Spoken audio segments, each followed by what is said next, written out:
Good evening or afternoon. Thank you for joining us. We will begin shortly. Please follow Kensington Senior Living on Instagram to hear of other exciting educational events we are doing. Enjoy. Thank you.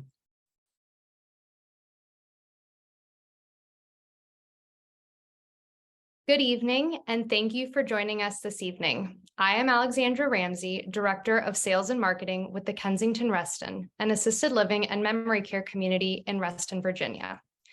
Kensington Senior Living has 7 unique communities, 4 located in Virginia, Maryland, and New York, and 3 sister communities located in California. Kensington is truly privileged to provide topics such as this in educating caregivers and supporting on platforms like Zoom. Kensington Senior Living focuses on relationship-based care, care built on the foundation of our promise to love and care for your family as we do our own. That promise was what initially drew me to become a part of the Kensington organization. It is programs such as the one you are attending now that are so important for those of us walking through a caregiving journey to hear from expert professionals on keeping us current with the latest advances in care, management, and treatment of conditions that affect seniors and their families. We are so delighted that you're here taking the time to join us for this evening's presentation and hearing from Evan Farr, certified elder law attorney. If you're new to the Zoom platform, this presentation is in webinar format.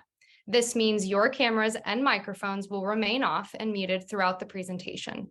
This webinar will be extremely informational, so we plan to take the full hour to give you the most out of your time. We will have live Q&A after if time permits. Each of our attendees today will be receiving a recording of this webinar, along with links to connect you with our distinguished presenter, his book, and an additional link to a 2-hour version of this presentation that is offered monthly on the firm's website. As always, we encourage you to share with friends and family. And now, please join me in welcoming this evening's presenter, Steve Gurney, founder of Pro-Aging. Well, be careful. I am introducing the presenter because I tell you, the amount of knowledge that Evan Farr has in the area of elder law and estate planning and special needs trusts is absolutely amazing. My name's Steve Gurney. I'm the founder of Positive Aging Community, and we're a community of older adults, family members, and professionals. We come together to help you make connections, solve problems, and identify resources. And I'm thrilled to be to play a small role today in introducing our speaker. But why I'm really thrilled is that 2 of our positive aging champions, the Kensington Senior Living and the Farr Law Firm, are involved in this presentation, and we're really excited about that. So I've known Evan Farr for my entire career, which has been about 32 years in this field. He runs the Farr Elder Law Firm, or the Farr Law Firm, is widely recognized as a leader in elder law, estate planning, and special needs attorneys in the Mid-Atlantic and DC metro region. He's one of the foremost experts in the country in the field of Medicaid and estate, Medicaid asset protection, and Medicaid asset protection trusts. And he's a handful of attorneys who are certified elder law attorneys in the nation, the charter member of the Academy of Special Needs Planners, one of approximately 100 members of the Council of Advanced Practitioners, and he was selected by this honor by his fellow members of the National Academy of Elder Law Attorneys. Quite a mouthful there. But Evan's a 4-time best-selling author in the field of elder law and estate planning, and an elder law monthly columnist for The Practical Lawyer. And he received his bachelor's degree from the University of Pennsylvania and his law degree from William and Mary. So without further ado, because you guys don't want to hear me babbling on anymore, let's welcome Evan Farr to the stage, and really excited about his presentation tonight. Thank you, Steve. I'm delighted to be here. For those of you who have not picked up a copy of the Positive Aging source book, I highly recommend that to you. It is the Bible for all things senior living related in the DC metro area and has been for decades.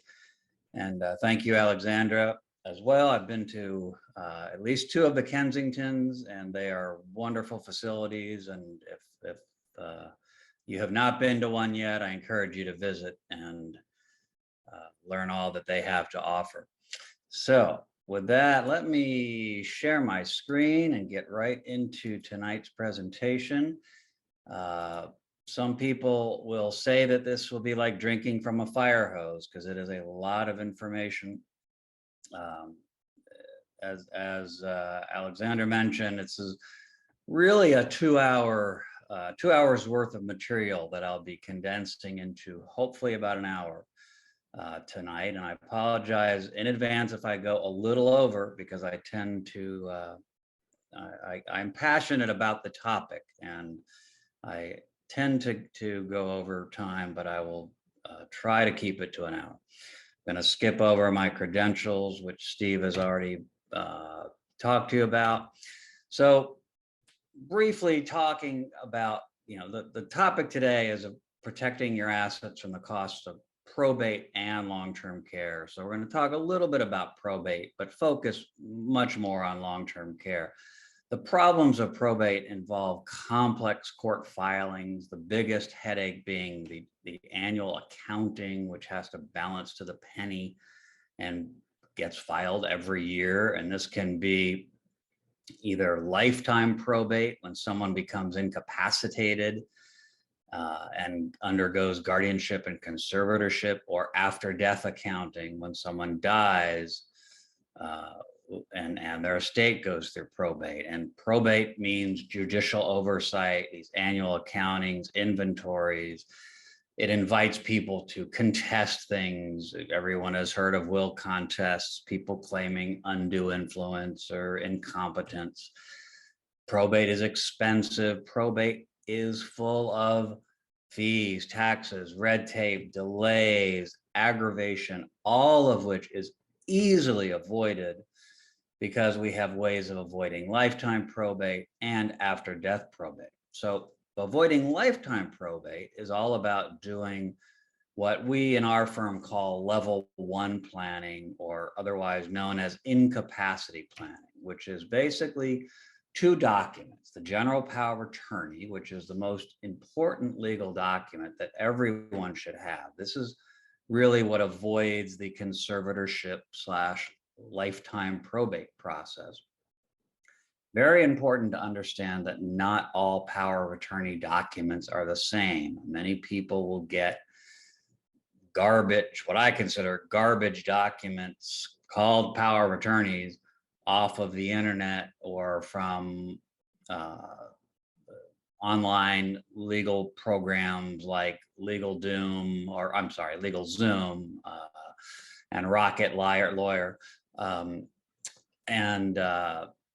Other people will buy packets from Staples and Office Depot, or just find random sites on the internet that sell what they label as a Virginia power of attorney, but it's really a California power of attorney or a New York power of attorney. And anyway,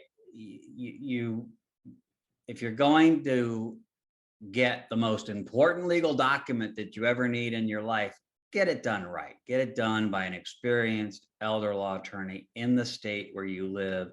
Make sure it has asset protection powers that most power of attorneys lack.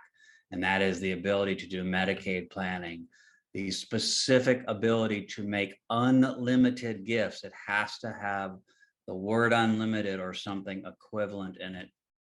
The ability to create and fund all types of trusts, including irrevocable trusts, and the ability to revoke and terminate trusts.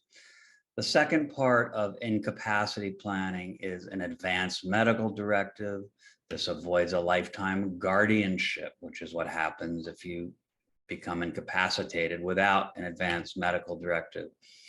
In my firm, we offer a proprietary 4 needs advanced directive, and this is actually something I license to attorneys all around the country, similar to the trust that we'll be talking about a little bit later. The first part is a medical power of attorney, where you name someone to make medical decisions for you if you are unable to.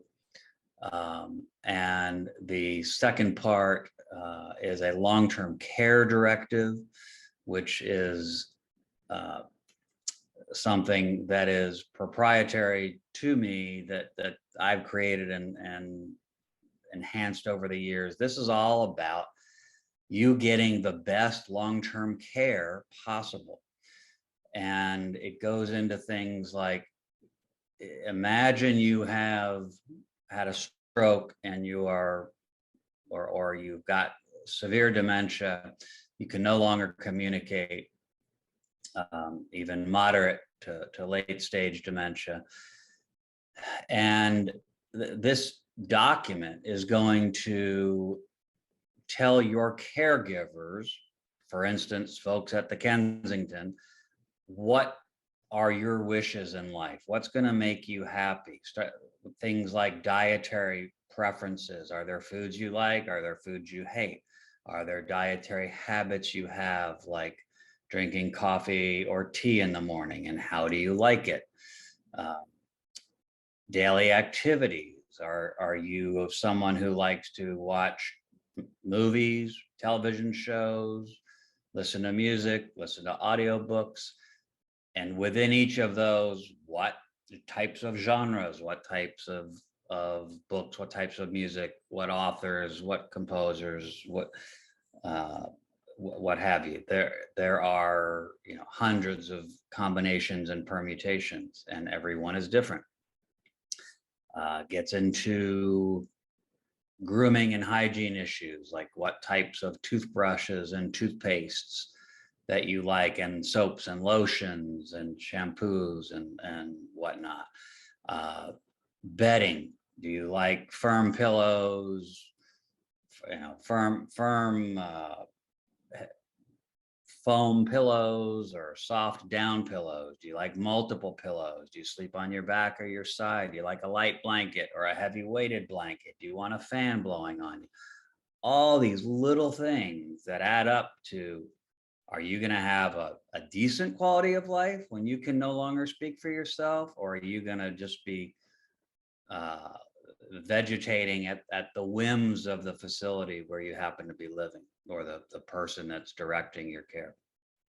The third part is the near-death directive. This is the document that used to be called the living will. Obviously, this only comes into effect when you have a terminal condition and you are near death. So this is one tiny part of the document that says, basically, do you want to have the plug pulled if you're terminal, or do you want to be kept alive by artificial means? And then the after death directive gets into organ donation, burial versus cremation, what you want written on your epitaph, and in your what you want written in your obituary, music you want played at your memorial service, all kinds of things like that. Okay. So to avoid that was all about avoiding lifetime probate. To avoid after death probate, you need a revocable trust, because as you hopefully know, although many people don't understand, a will goes through probate. Many people make the mistake of doing a power of attorney and an advanced medical directive, all of which is to avoid lifetime probate, yet they turn around and add a will on top of that, and they think they have an estate plan. Well, you don't. You have a disaster for recipe, because wills go through probate. To avoid probate, you want a living trust. And the basic type of living trust that avoids probate is a revocable living trust. Revocable, trust is just an entity that you create. You put your assets into it. For instance, for your real estate, we prepare a deed transferring your house into your trust and any other real estate, so that it avoids out-of-state probate. Because if you have real estate in more than one state, it goes through probate in multiple states, wherever it's located. Trust avoids that. The trust you retitle your financial assets into the trust. And the trust doesn't die, so there's no need for probate. The trust says what happens to your assets upon your death. So the revocable living trust, wonderful tool. At a minimum, that's what everyone doing estate planning, almost everyone, needs for a good estate plan. But there are limitations of a revocable living trust that many people don't understand, including most attorneys, most estate planning attorneys. They either don't understand this or they don't bother telling their clients this because they don't offer any other option. And the old adage of everyone has heard, if the only tool you have is a hammer, everything looks like a nail, holds true with the practice of law. Most attorneys, the only trust they offer is a revocable living trust. So they will tell everyone you need a revocable living trust. And again, it's a great tool for many people. It is the right tool, but what many attorneys will not tell you is the significant limitations, and that is there is no protection in a revocable living trust from creditors, including no protection from the biggest and most likely creditor we all face, which is the nursing home. And the whole concept of revocable, it's great. It means that you can undo it. You have full control. You can do whatever you want with your money. But that's also a limitation, because since you can take all the money out, so can your creditors. Again, including the nursing home. If you wind up in a nursing home paying $12,000 to $15,000 a year. Here you can see the cost of long-term care expenses. And as I look at it, there's basically two types of long-term care. There's assisted living and there's nursing home care. And assisted living can happen in the home or in an assisted living facility like the Kensington.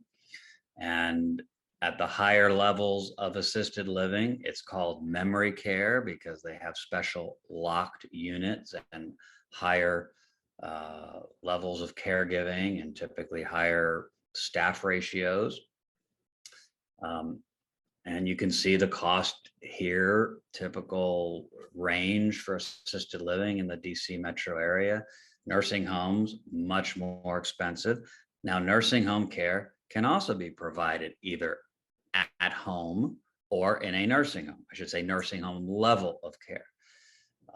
And a lot of people want to stay at home, but to stay at home and get 24-hour in-home care, the equivalent of nursing home or even memory care where you have 24-hour monitoring, it's outrageously expensive for that in-home care, which is why most people do not stay at home and are not able to, and most people wind up going to a lovely assisted living community like the Kensington.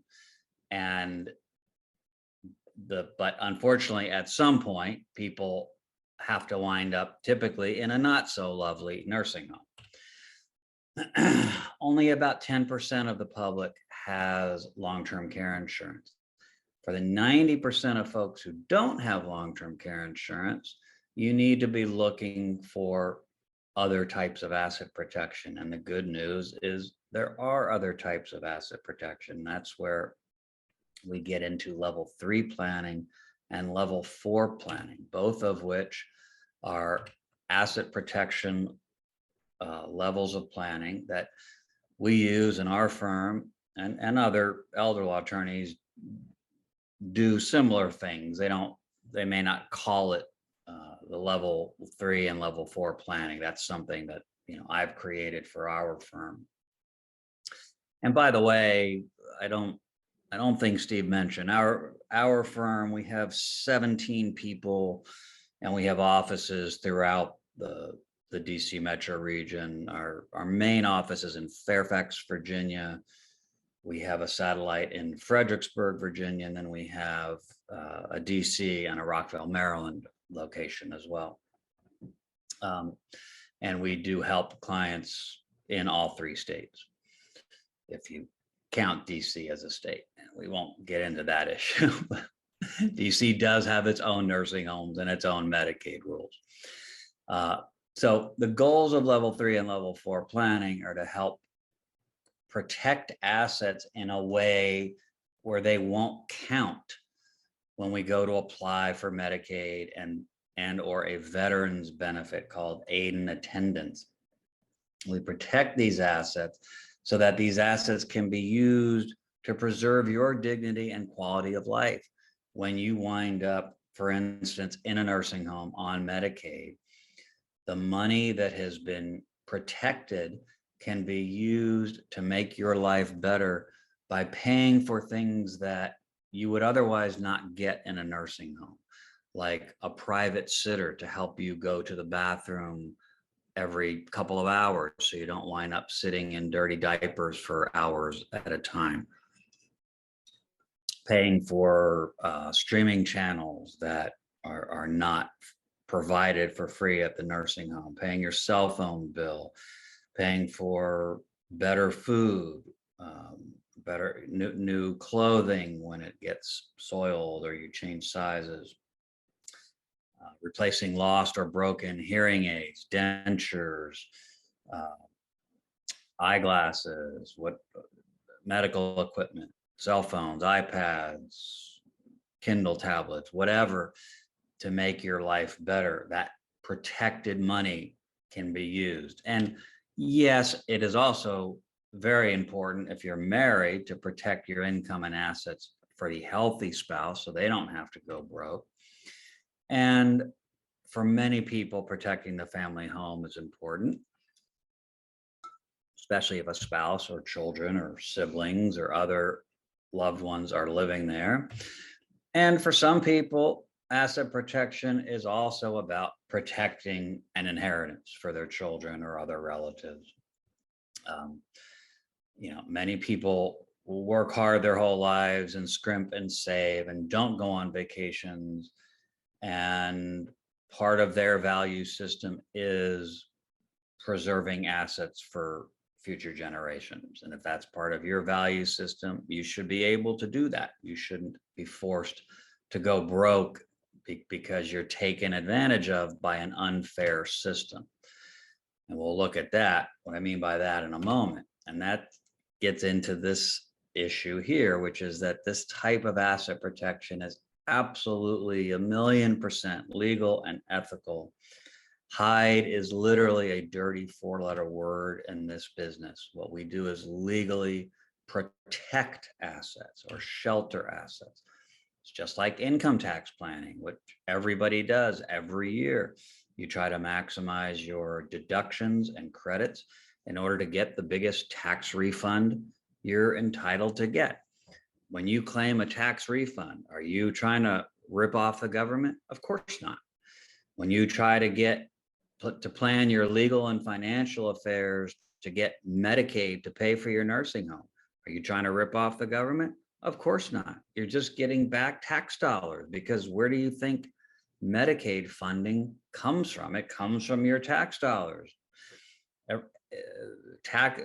Medicaid and education are the 2 biggest line items in every state budget, and 2 of the 3 top at the federal level, including military funding. So a huge percentage of your taxes goes to fund Medicaid. And if you're smart enough to do good planning, it's a no-brainer. Now, where I said earlier, you don't want to be taken advantage of by our country's discriminatory health insurance system. That's a big part of doing this asset protection. What we do is level the playing field, because our health insurance system does discriminate against people who get the wrong type of illness or injury or disease. And to drive that point home, let me just give you a quick example of 2 neighbors. We'll call them John and Joe. John has a cancerous brain tumor, and Joe has Alzheimer's disease, which is what? It's plaques and tangles in the brain. It's stuff in the brain that's not supposed to be there, just like John's brain tumor. But because John's brain tumor is cancer, all of his surgery and radiation and chemotherapy is paid for by his health insurance. And if the cancer comes back or spreads, his health insurance pays for it all over again. Even if a treatment is only going to give him a few extra months of life, health insurance will pay hundreds of thousands of dollars, if not more, to provide a few extra months of life. But poor Joe, his next door neighbor with plaques and tangles in his brain causing Alzheimer's, his health insurance isn't going to pay a thing for the care that he needs as a result of his disease, which is long-term care. He's eventually going to need to go into assisted living. He's eventually going to need memory care and ultimately nursing home care. And health insurance doesn't care about any of that, including Medicare. Medicare is health insurance. It does not care about long-term care. This is a very poorly understood area of the law, this whole concept of our discriminatory health insurance system, and the whole concept of elder law and Medicaid planning and the ability to protect assets is very poorly understood because, as Steve mentioned in his intro, there are only about 500 of us certified elder law attorneys in the country, and only about 100 of us that are members of the Council of Advanced Practitioners that Steve mentioned. So, and that's the reason there's so few of us, is because Medicaid is the most complex area of law in existence. The one case that made it to the US Supreme Court called the Medicaid laws an aggravated assault on the English language, resistant to attempts to understand it. Really pretty funny, but if it weren't so sadly true. And the US Court of Appeals for the Fourth Circuit, one of the circuit courts directly under the Supreme Court, this was actually out of a Virginia case, they called the Medicaid Act one of the most completely impenetrable texts within human experience and dense reading of the most tortuous kind. The smartest legal minds in our country, this is what they're telling you about Medicaid. This is why there's only about 500 of us who even make an effort to practice in this area, much less specialize as I do in this area of the law. So this area of the law is long-term care Medicaid. Very important to understand that. There's different types of Medicaid. There's health insurance Medicaid, which is for poor people. That's welfare program, not what we're talking about today. But this long-term care Medicaid is also known as middle-class Medicaid. It's not for poor people. It's, I mean, yeah, poor people can get it, but you don't have to be poor. This is for middle class, only the super wealthy can't get Medicaid. This long-term care Medicaid is for anyone who can qualify for it, and it pays for nursing home care. It pays, as I said earlier, for in-home care, as long as you are in need of the nursing home level of care. And that depends, the home care depends on the state you're in. In Virginia, it's up to 8 hours a day, 7 days a week. DC has an even better program that pays for up to 16 hours a day, 7 days a week. Maryland, not so much. Maryland program is really terrible. It's almost impossible to get into unless you are first in a nursing home and you get on Medicaid in the nursing home. And then if you come out of the nursing home and go home, you can get up to 12 hours a day of in-home care.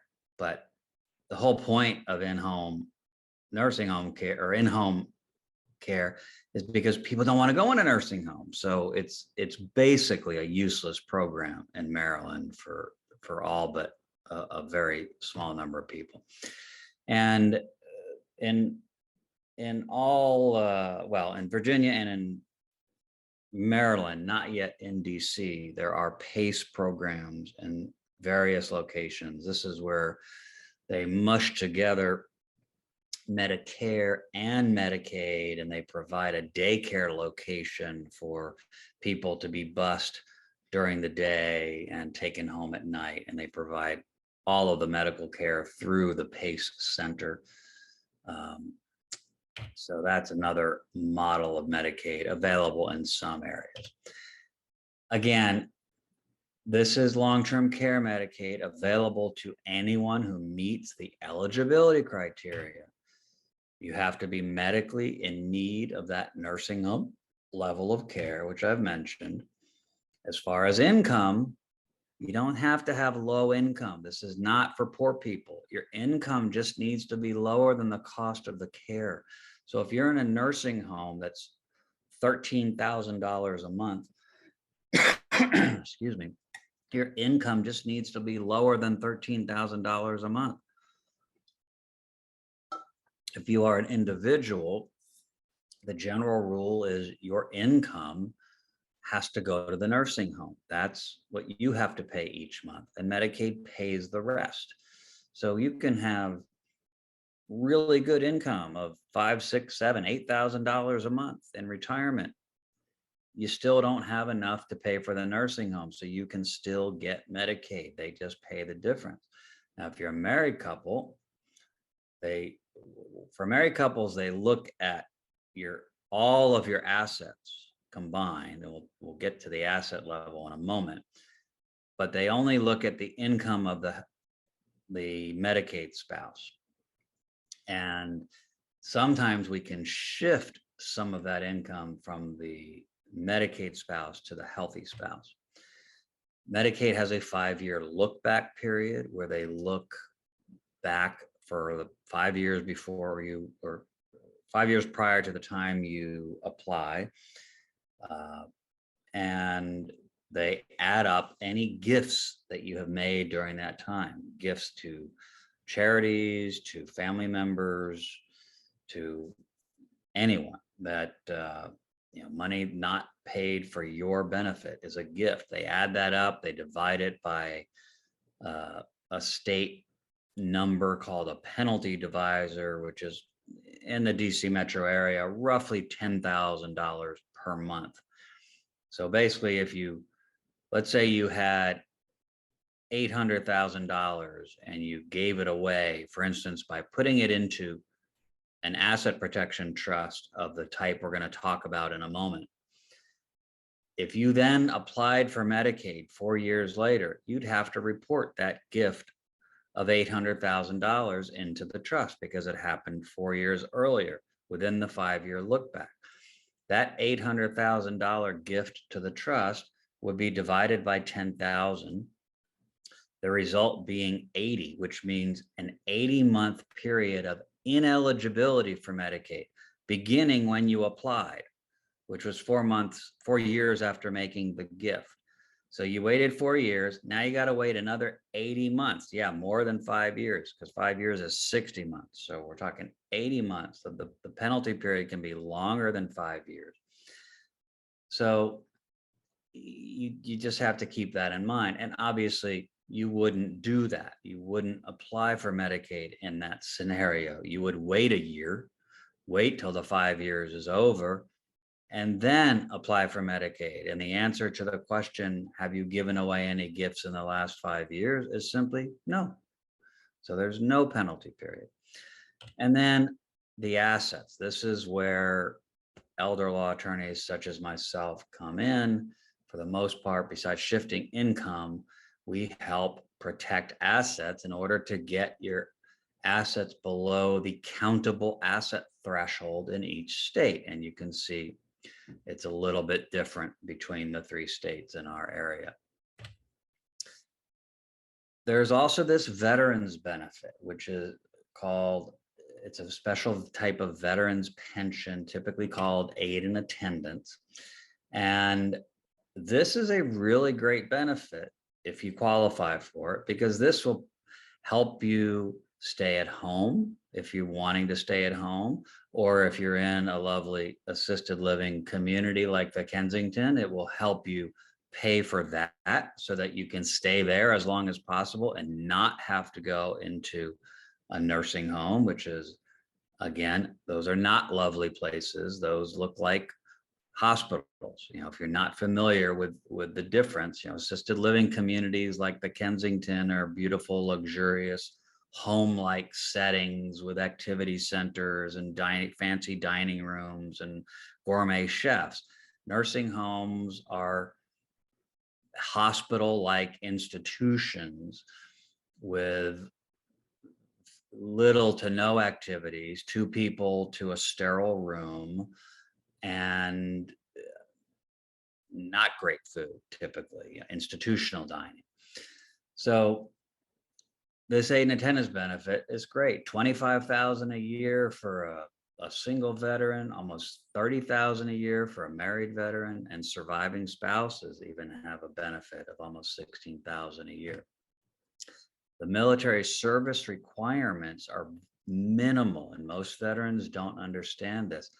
It only requires 90 days active duty and 1 day during wartime, and you can't have been dishonorably discharged. They do look at your medical need. You have to have a medical need basically for assisted living. Aid and attendance is the same as assisted living, basically. And they look at your assets and your income. They don't look at your gross income.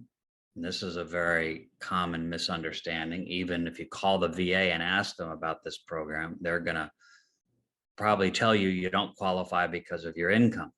But that's a lie, because most people do qualify because they look at IVAP, income for VA purposes, which is your income minus your cost of care.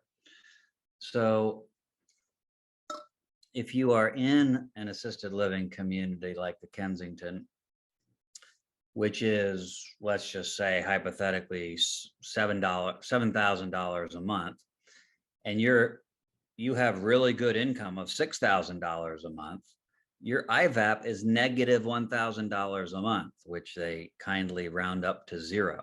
So for the VA purposes, for this benefit, your income is 0 and you're going to get the full benefit that we looked at earlier. And there are net worth requirements. Your assets have to be under, it's around $130,000 right now. And they have a 3-year look back, similar to the Medicaid 5-year look back. All right, so now let's look at our level 3 planning. This is one of the main solutions that's used by hundreds of our clients a year and thousands of people around the country, because I license this trust to attorneys all over the country. We have at least 60 attorneys around the country that use this. It's a special type of irrevocable asset protection trust. And it's called the Living Trust Plus because it protects your assets from probate, plus lawsuits, plus the Veterans Aid and Attendance that we just looked at after 3 years, plus Medicaid after 5 years. Plus, you stay in control of the assets. You give up ownership, but you stay in control as trustee. Typically, you don't have to remain as a trustee, but you can stay in control. This diagram will help explain this trust a little better. So here we have your assets in the top left corner, your house, your other real estate, if you have it, all your money sitting unprotected. And there on the right, you see the shell of the Living Trust Plus that we create for you. Once we create it, we help you transfer your house into the trust. We prepare the deeds to make that happen. We help you transfer your financial assets. You have to get paperwork from each of your financial institutions to change the ownership, but we help make sure that you have filled that out properly. And once these assets are in the trust, that starts the clock. they're immediately protected once they're in the trust from probate plus lawsuits, future lawsuits, not any past lawsuits. So you can't do this after you've already been sued or there's a lawsuit threatening you, but it will protect you from future lawsuits. Like if you cause a car accident, every one of us who gets on the road every day is one intersection away from potentially causing a serious car accident and being sued. And plus you get the protection after 3 years from the Veterans Aid and Attendance benefit that we talked about. Plus the assets are protected after 5 years for Medicaid. Plus, and this is where part of the control comes in, besides the fact that you can be the trustee and manage the assets, and which would include selling your house, the money comes into the trust. As trustee, you can buy a new house owned by the trust, just like you can choose how to invest the money inside the trust and change those investments at any time. And you can also change the trustee and, most importantly, change the beneficiaries of this trust at any time. Here in the bottom left corner, you see it says you can be the trustee. As I've mentioned, you're going to have full use of your real estate to live in. You're still going to pay the taxes, utilities, the upkeep, the maintenance, and everything else you pay. None of that changes. Actually, what sometimes changes is for the benefit of you is, depending on your income, this trust will take assets out of your name, which will sometimes make you eligible for real estate tax relief that is available to people over 65 in most counties in our area of the country. Sometimes that's 100% tax relief, sometimes it's 50% or some other percentage, depending on your income.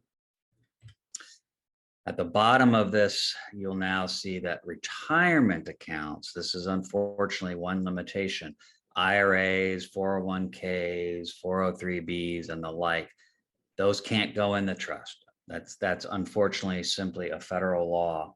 They have to stay outside of the trust. You could cash some of the money out, pay the taxes, which might make sense depending on the tax brackets you're in and today's currently historically low tax rates, which we have until 2026, when they're scheduled to go back up to much higher pre-2016 tax rates. And your retirement income and your checking account stays outside of the trust. So you still receive your monthly income, including employment income if you're still working, and all your retirement income, you still use that money to pay your bills every month. So your daily financial affairs don't change. What does change is that for the money in the trust, although you can control it as the trustee, you decide how it's invested, you can't spend it, you can't use it, you can't pay your bills with that money. All you can do is reinvest it inside the trust.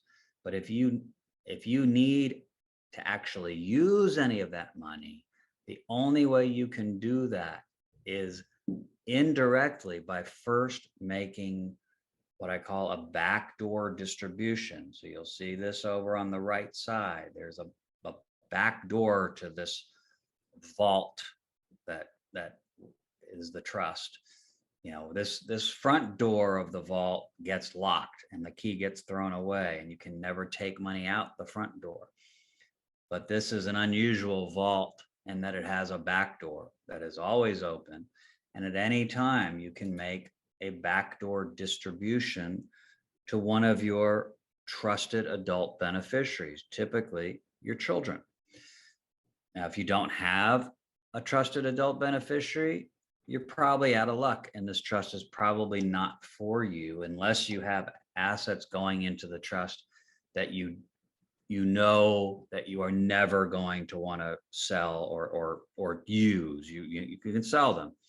Just, you know, you're never going to need to get money out of the trust because you have enough income to live on, or you're going to keep enough assets outside of the trust to live on, and you're comfortable with never having the backdoor escape hatch to get money from the trust if you need it. So, but most people, they need to feel comfortable with this trust. You need this trusted backdoor beneficiary, one or more, who can receive a distribution from the trust at any time, and they can do whatever they want with it, including giving it back to you or using it for your benefit to pay your bills. For instance, to pay for assisted living if you wind up going to the Kensington or another assisted living community. There's the tax ramifications of this trust are neutral. So what this is saying here in the middle, income tax to settler, that's you, the creator of the trust, you are the settler. So you're still going to be taxed on the interest and the dividends and the capital gains and everything accruing inside the trust.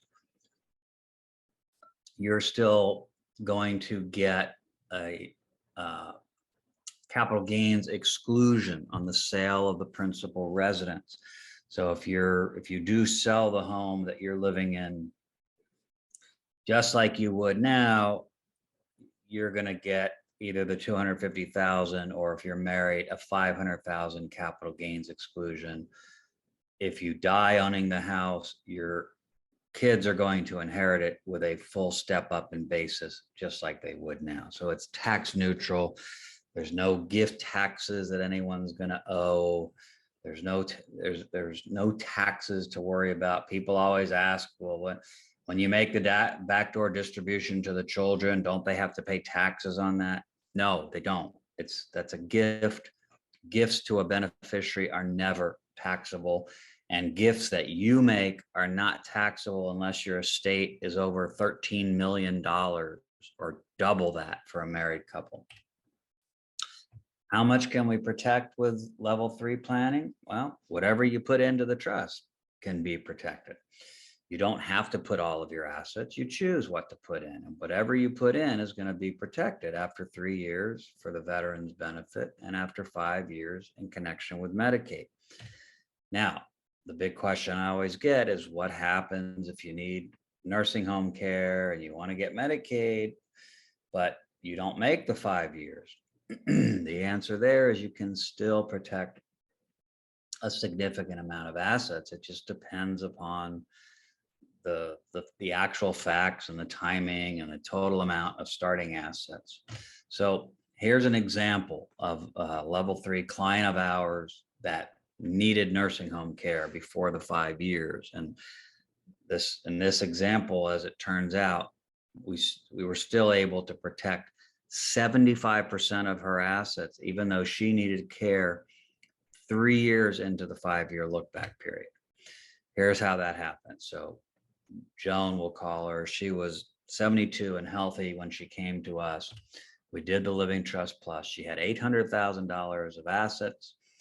You can see the breakdown here, the house of 400, 300 in a brokerage, and 100 in an IRA, which she kept out of the trust.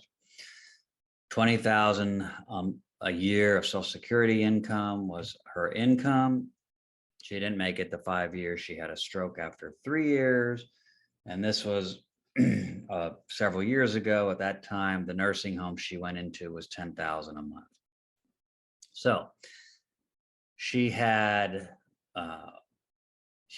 was incurring a nursing home of $120,000 a year, and she has only got $20,000 a month of income, which means she had an annual shortfall for 2 years of $100,000. Why 2 years? Because we have to wait 2 years to get past the 5-year look back and apply for Medicaid, because she was not a veteran, her husband was not a veteran. So how did we pay for the nursing home during those 2 years? Very simple. The first year, we liquidated her IRA, which was $100,000, and used that to pay the nursing home bill. And because this was all going to the nursing home, which is a medical expense, she got a huge medical expense deduction, which wiped out the taxes that she would have otherwise paid from liquidating that IRA. So she got the full use of that $100,000 IRA without having to pay any taxes. Of course, she had to pay it to the nursing home, but at least she didn't have to pay any taxes. The second year, how do we pay for the nursing home to get past that final 1-year hump of the 5-year Medicaid look back? Again, easy. She had $300,000 in a brokerage account. So one of her sons, who had become the successor trustee of the trust when she had her stroke and went into the nursing home, was also a beneficiary of the trust. He simply wrote a check to himself from the brokerage account as trustee to himself as a beneficiary for $100,000, put it in an account and use that money to pay for mom's nursing home, along with mom's annual or monthly Social Security check. And that's how he covered the second year of the nursing home. After that second year, now we're past the 5-year look back period, and we were able to apply for Medicaid. And everything left in the trust at that point was protected. What was that? That was the house of $400,000, ignoring inflation. The brokerage account, which had $200,000 left. So what was left protected was $600,000 of assets in the trust out of the $800,000 she started with, which is 6/8 of her assets, or 3/4, or 75%, as I mentioned. So a really good outcome, even though she did not make the full 5 years. That's level 3 planning. Now, that doesn't work for everybody. You may not have the trusted beneficiary. You may not have gotten around to doing this planning. You may never have heard of it. You may have a loved one who's already in a nursing home or has one foot in the door. That's where you need level 4 planning, also called life care planning, Medicaid planning, Medicaid asset protection planning. This is where an attorney like myself and our firm, we help you navigate the entire elder care journey. For some people, it starts with assisted living. For some people, it starts, as I mentioned, when one foot is in the door of the nursing home. And the goal here is to protect assets in connection with Medicaid and the veterans benefit as quickly as possible, and as to protect as much as possible. So again, this can be done in a pre-crisis mode or during a crisis when the need is already imminent. And the goal here is not to wait 5 years. With level 4 planning, we have over 24 different strategies to protect assets. And the good news here is, if you're a married couple, we can protect 100% of your assets and get Medicaid for the spouse that needs the nursing home level of care. Yes, 100% of the assets. And you may be thinking, well, how can you do that? What about the 5-year look back period? Great question. The answer is the 5-year look back period doesn't apply to married couples in the same way it applies to unmarried individuals. But it does apply to unmarried individuals. And that's why generally we can't protect 100% for a single person. Sometimes we can, but the general rule is for a single individual, unmarried person, we can protect 40 to 70% of their assets under level 4 planning. Again, level 3 planning is the trust. That's one strategy. Under level 4 planning, we have over 24 different strategies to protect assets, and much more complicated. I would need another, 10 hours to talk about those strategies, which obviously we don't do. And I don't do that in this type of format anyway, because that's why people hire our firm to do level 4 planning, is to learn how these complicated level 4 planning strategies work. So I hope this has been educational. We do offer free introductory meetings for anybody, and especially love to do that for people who have attended one of my webinars. We do have a required intake form. You or your loved one has to live in DC, Maryland, or Virginia to have a free consult.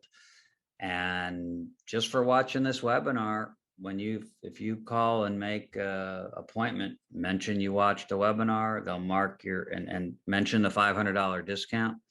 They'll mark it in your notes that you're entitled to a $500 discount if you hire us to do any work for you. And again, it's a free introductory meeting. There's never any requirement or any kind of pressure to do any kind of work. We're just looking to help people, and that's why we do these educational webinars, and I do these every month, which was mentioned. You can find the link on the very top of our website at farlawfirm.com. We also have a free book, which as mentioned, I have 4 best-selling books in elder law. You can, when you sign up, if you sign up for our newsletter, you'll have a chance to download one of our books as an ebook for free. You can get 2 of them also as hard copies by just paying shipping and handling if you want. They're all available on Amazon as well. And I think you're going to be sent the link for at least one of the books that mirrors today's topic. We have an educational newsletter that also is very helpful. I'd encourage you to sign up for. And with that, I will be happy to take questions. I've got right about 7. I think I was told that we can take a few questions. And yeah, Susan, if you... I just wanted to say, Evan, that was the most incredible webinar I've ever witnessed. The resources that you offer and how you simplify it is really life-changing for people. I know personally so many people that didn't get their ducks in a row, and it was devastating to the entire family. And this is so helpful. I hope everyone buys your book, and I hope everyone goes and visits you. I only wish I was in Virginia. Unfortunately, I'm in California, but I took notes, and I'm sending this webinar to my entire family. So I can't thank you enough. And we do have a couple questions here from John. If you want to go ahead and answer those, they're in the Q&A if you can grab those. Yeah. So John makes, he's pointing out the fact that when in my example of Joan, who cashed out part of her brokerage account, the $100,000 to pay for the second year of nursing home to do the backdoor distribution. Yes, there probably were some capital gains taxes, depending on how those assets were invested. There may have been capital gains taxes which were paid, but that's getting into the weeds. And there may not have been. Honestly, I don't remember. That $300,000 may have all been in cash, or maybe she had $100,000 in cash that was not invested and had no capital gains, and maybe she had capital losses to harvest against the capital gains. So who knows? But yeah, of course, there can be tax consequences from cashing out money in a brokerage account. And John also makes a good point about long-term care insurance. And his question is, should people also consider buying long-term care insurance? And the answer is absolutely. And if this were the 2-hour seminar, I would explain that I'm a strong believer in long-term care insurance, because this trust only protects your assets. If you're not a veteran, it only protects the assets for Medicaid, and Medicaid only pays for nursing home care. It does not pay for the assisted living level of care, which can be delivered again at home or in an assisted living community such as Kensington. So absolutely, everyone should look into getting long-term care insurance, because that does pay for home care, that does pay for assisted living. So people should get, I recommend at least 5 years of long-term care insurance, of good long-term care insurance. And that's typically these days hybrid coverage, which is a combination of life insurance or an annuity with long-term care coverage, because that way it's not a use it or lose it type of insurance. Now it's more expensive, of course, because you're getting a permanent life insurance benefit that you will never lose. But it's most people, as evidenced by the fact that less than 10% of the population has traditional long-term care insurance, it's something that never really caught on with society. A lot more people, these days who have long-term care insurance are getting the hybrid for good reasons. So yes, don't let this make you think that you don't need long-term care insurance. You still should. And in fact, I sell long-term care insurance. I'm affiliated with a financial planning company. We do full service investment management, financial planning. We sell all kinds of insurance, including long-term care insurance. So I'm a strong believer in that everyone should look into that. So I don't think we had any more questions. Evan, at what point or at what age would it not make sense for long-term care? Is there like a cap on that? Like if you're 62 or 65 or should anybody at any age look into that? Sure. 62 is generally under 62 is generally the sweet point. From most people when they're younger than 40, they don't even think about it. But typically people in their 40s might start thinking about it. But really, basically there's a gradual increase in cost from 40 to 62, and then at 62 the cost increase is typically much steeper. Okay. So you can get long-term care insurance generally up to age 80, but of course the older you are, the higher the premiums will be, or the premium, because many of these policies, the hybrid ones, are paid via a one-time lump sum premium. Mm-hmm. And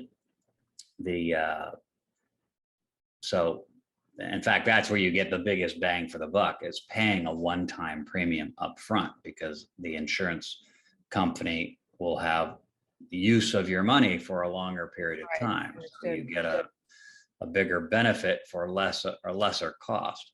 Mm-hmm.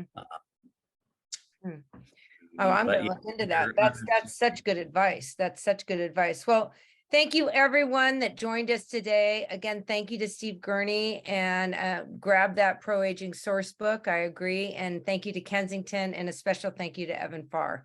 Such valuable information. Thank you so much. Have a safe evening and a wonderful Thanksgiving. Thanks for joining us. Thanks, everybody.